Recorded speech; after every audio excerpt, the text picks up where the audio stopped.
Wife called me poor and went to my cousin because he was rich, and then she got pregnant. A year later she came back and asked me to take them in, but I always knew that Sarah wanted more than I could give her.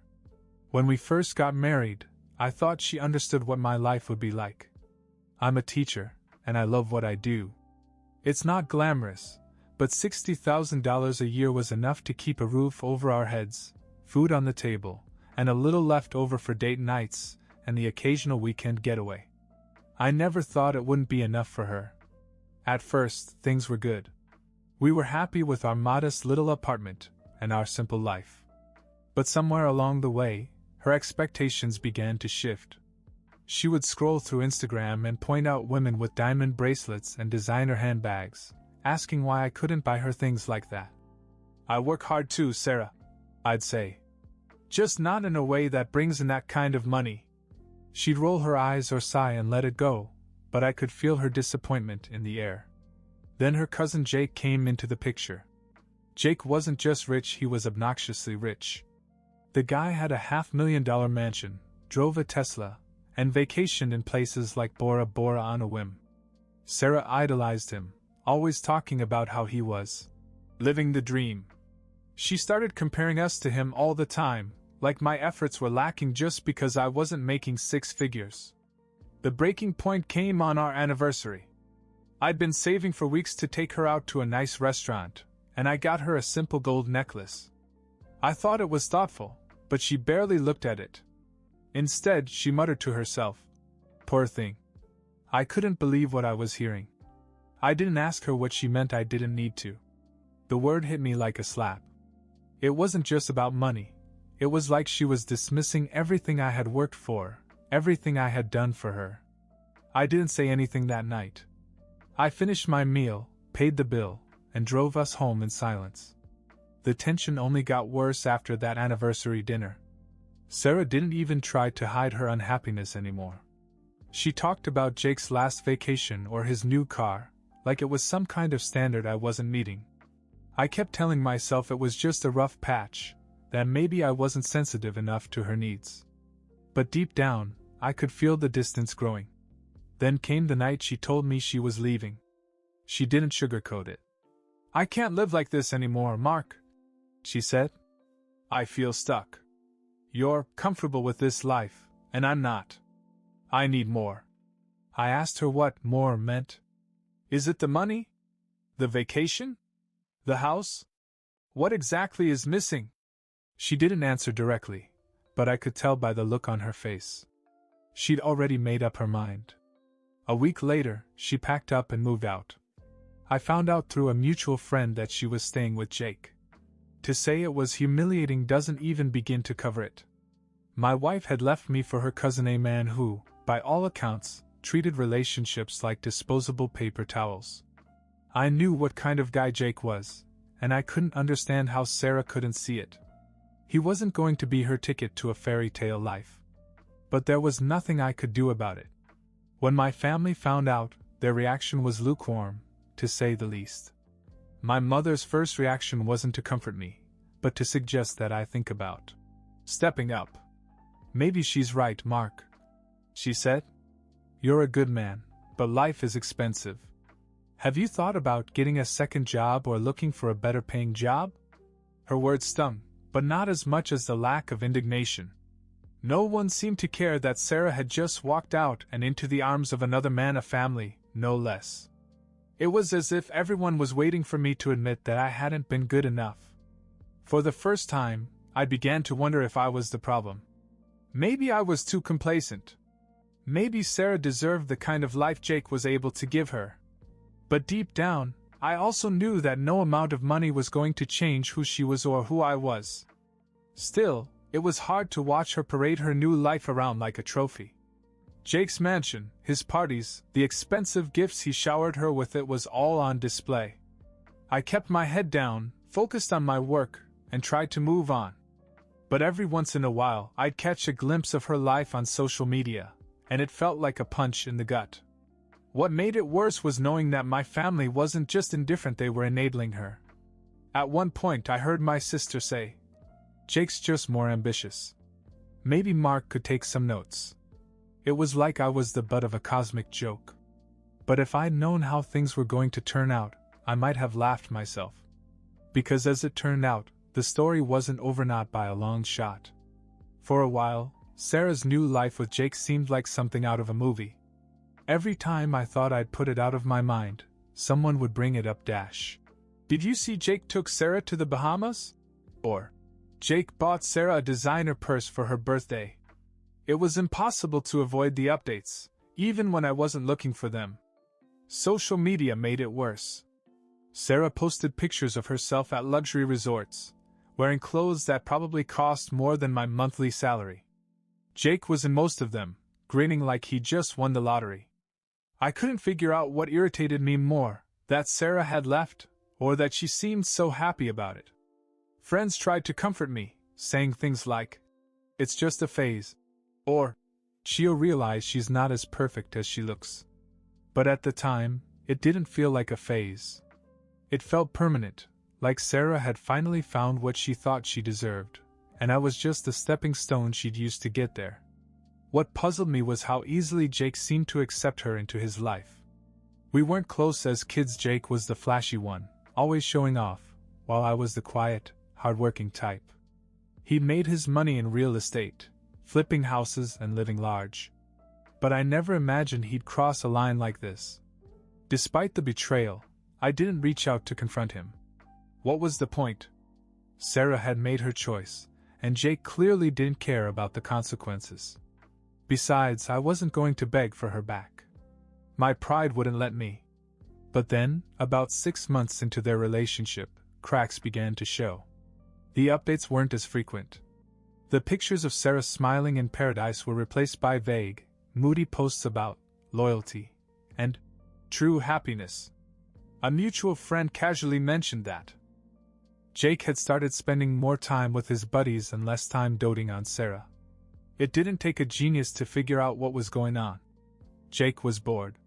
He was the type who thrived on the thrill of the chase, and as soon as he caught what he wanted, he lost interest. I didn't feel sorry for Sarah, at least not yet. She'd walked away from everything we had for a life that was all surface and no substance. Still, I thought she'd make it. Sarah wasn't the type to admit she'd made a mistake. But as the months dragged on, her posts became more erratic. She'd write cryptic things like, "Be careful what you wish for," or share inspirational quotes about starting over. I wasn't exactly keeping tabs on her, but it was hard not to notice when her account suddenly went silent for a few weeks. That's when I heard the news: Sarah was pregnant. At first I didn't believe it. But then my mom casually mentioned it at dinner, like it was just another piece of family gossip. "Did you hear Sarah and Jake are expecting?" she said, like it wasn't the most ridiculous thing I'd heard in months. I didn't answer. I just nodded, trying to act like I didn't care. But inside I was reeling. Of all the ways this could have gone, I never expected this. What was Jake thinking? He'd barely been able to stay interested in Sarah as a girlfriend. How was he going to handle being a father? And Sarah, well, I wasn't sure what to think of her anymore. It felt like I didn't even know the person she had become. But as much as I tried to ignore it, the situation was about to get a lot messier. And this time, Sarah wasn't the one in charge. It didn't take long for Jake's patience to wear thin. From what I heard through the grapevine, the pregnancy wasn't part of his plan. Sarah may have thought it would secure her place in his life, but if anything, it seemed to push him further away. By the time she was 6 months pregnant, the cracks were impossible to ignore. A mutual friend of Sarah's and mine, Lisa, couldn't resist giving me the latest updates whenever we ran into each other. "Jake's hardly around anymore," Lisa said one afternoon. "He's always working or out with friends. Sarah's miserable." I tried to stay neutral, shrugging and brushing it off like it wasn't my business. But I couldn't help but feel a small, grim sense of confirmation. She'd left me because I wasn't good enough, but now the so-called perfect life she traded up for was falling apart. Then came the bombshell: Jake had ended things. Lisa was the one who broke the news to me. "He told her he's not ready to be tied down," she said. "He's not even sure the baby is his." Can you believe that? I could believe it. Jake wasn't exactly the responsible type, and Sarah had probably been blind to that fact until it was too late. Now she was pregnant, alone, and stuck with a mess she'd never expected. I didn't hear much more for a while. Sarah went quiet again on social media, and Jake seemed to go on with his life as if nothing had happened. But I knew it was only a matter of time before she reached out to me. Sure enough, about a month after the baby was born, I got a message from her. "Hey," it said. "Can we talk? I really need to see you." I stared at the screen for what seemed like an eternity. Part of me wanted to ignore it, let her deal with the consequences of her choices. But curiosity got the better of me. I told her I'd meet her at a coffee shop near my apartment. When I walked in, Sarah was already there, sitting in the corner with a stroller next to her. She looked different. Tired, defeated, a shadow of the confident woman who'd left me a year ago. "I'm sorry for the way things ended between us," she began. "I've been doing a lot of thinking, and I realize now that I made a mistake." I didn't say anything. I just let her speak. "I thought I wanted a life with Jake, but I was wrong," she continued. "He's not who I thought he was. And now I'm a single mother trying to figure everything out on my own. I know I hurt you, Mark. But I'm I'm begging for another chance. Can we start over? For me, and for her?" She nodded toward the stroller. I looked at the baby, a tiny girl wrapped in a pink blanket. She wasn't mine, but the way Sarah spoke, it was clear she wanted me to step in as if she were. I leaned back in my chair, letting her words hang in the air. The old me might have been tempted, might have seen this as a chance to prove my worth. But I wasn't that man anymore. "You want me to come back?" I finally said. "After everything you did?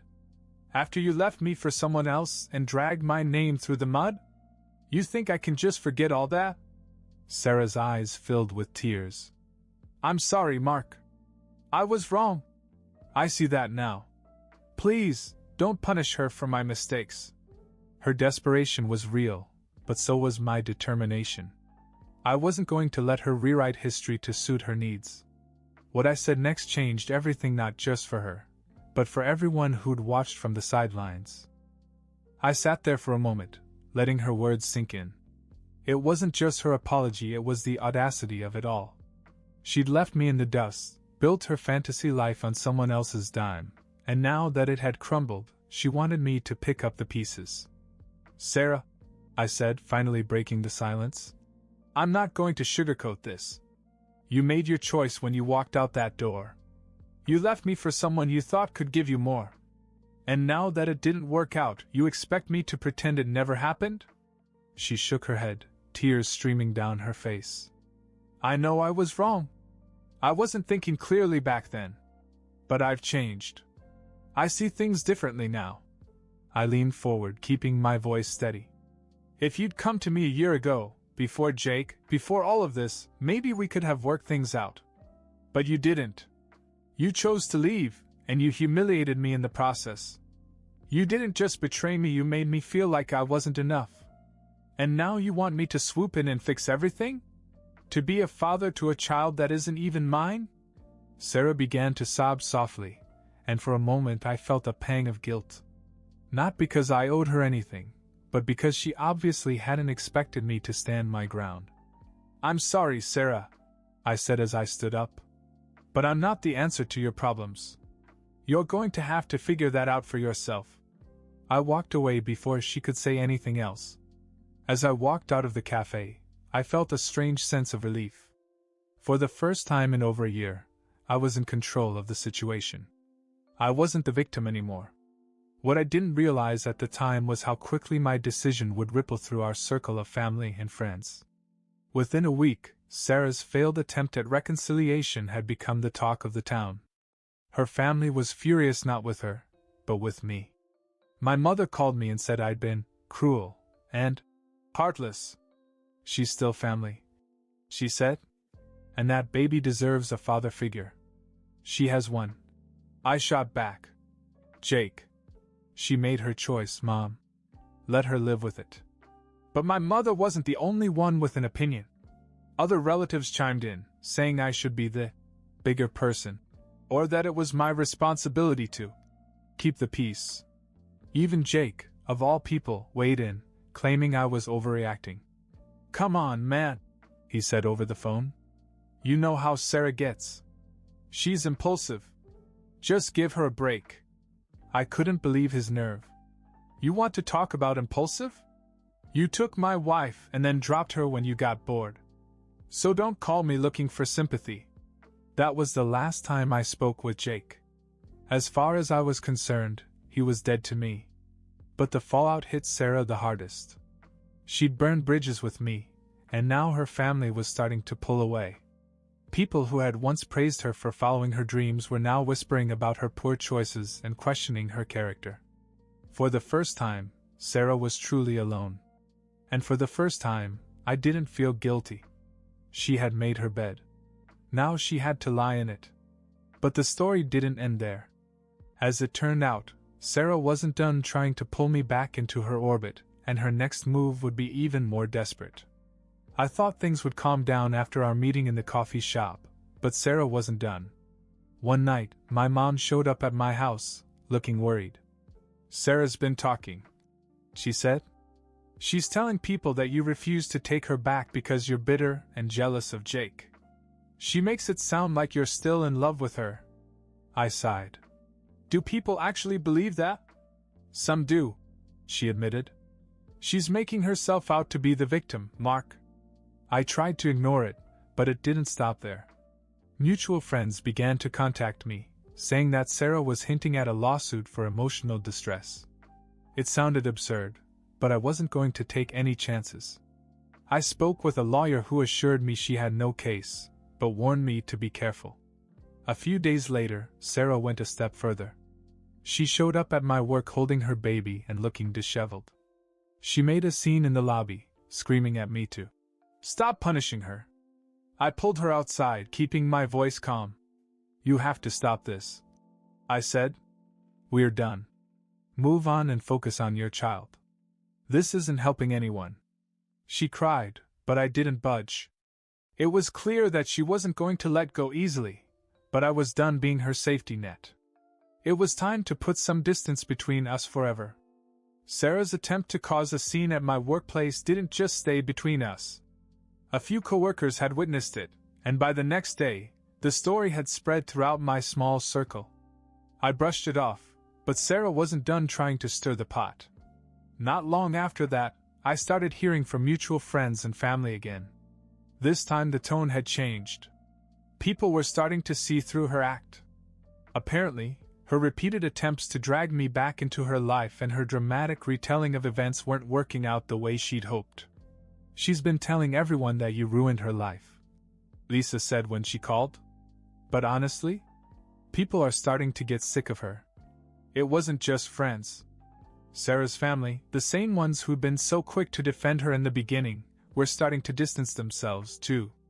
I heard from my sister that Jake had completely cut her off. He wasn't even paying child support, insisting the baby wasn't his. "Sarah is burning bridges everywhere," my sister said. "She asked for help, but no one wants to deal with her drama anymore." I realized then that Sarah's spiral wasn't just about me. Her world was falling apart, and she had no one to turn to. One day she tried to reach out again. This time it was a long, rambling message about how she missed the stability we had and how she wanted to start over, for the sake of her child. I didn't respond. I had nothing more to say to her. Instead, I focused on rebuilding my own life. I had spent too much time letting Sarah's choices affect me, and I wasn't going to let them drag me down again. The final straw came when Sarah tried to involve my family directly by showing up unannounced at my mom's house with her baby in tow. My mom called me immediately, furious. "She's trying to guilt me into talking to you," she said. "Mark, you have to stop this." And that's exactly what I did. I sent Sarah a message making it clear that there would be no reconciliation, no second chances, and no more contact. "We're done," I wrote. "Stop involving my family. Stop involving me. Focus on your own life." This time she didn't respond. Whether she finally got the message or just found someone else to cling to, I didn't care. I was done with her drama, and for the first time in a long time, I felt free. As for Jake, I haven't spoken to him since the fallout. Whatever connection we had as a family is long gone. Sometimes the best way to move forward is to let go of the people holding you back, even if they're supposed to be family. It wasn't the ending I expected when Sarah and I got married, but it was the one I needed. After completely cutting Sarah off, I finally felt like I could breathe again. For the first time in over a year, there was no chaos, no drama, and no desperate messages waiting for me. Life was finally mine again. I threw myself into my work, took on new responsibilities at school, and even led a few extracurricular programs. The students appreciated it, and honestly, so did I. It gave me something productive to focus on instead of dwelling on the past. Socially, I began to reconnect with old friends. People who had kept their distance during the Sarah-Jake fiasco began to reach out again, probably because I wasn't attached to the mess anymore. One of them, Alex, invited me to a barbecue at his house, and that's where I met Melissa. Melissa was nothing like Sarah. She wasn't flashy or materialistic. She was down to earth, with a sharp sense of humor and a love for teaching kids. We hit it off almost immediately, bonding over our shared experiences in education and our mutual appreciation for the little things in life. By our second date, I found myself smiling more than I had in years. Melissa didn't need grand gestures or expensive gifts to feel appreciated. She just wanted honesty, effort, and someone who valued her for who she was. Meanwhile, Sarah's situation continued to unravel. Lisa would occasionally update me, though I never asked. "She's living with a friend now," Lisa told me one day. "No job, no prospects, and no sign of Jake. It's a mess." I didn't take any satisfaction in her struggles, but I wasn't about to swoop in and rescue her either. I had my own life to build, and Melissa was quickly becoming a big part of it. One night, while we were out to dinner, Melissa asked me about my past relationships. I hesitated for a moment, but decided to tell her the truth about Sarah. "She left me for my cousin," I said. "Then she came back a year later and asked for another chance after he dumped her. It was messy, but I'm glad it's over." Melissa didn't press for details or judge me. She just nodded and said, "Well, I'd say you handled it better than most people would have." That's when I knew I was finally in the right place with the right person. Sarah's shadow was no longer hanging over my life. Instead, I was moving forward, building something real with someone who valued me for who I was. It wasn't revenge or validation, it was freedom.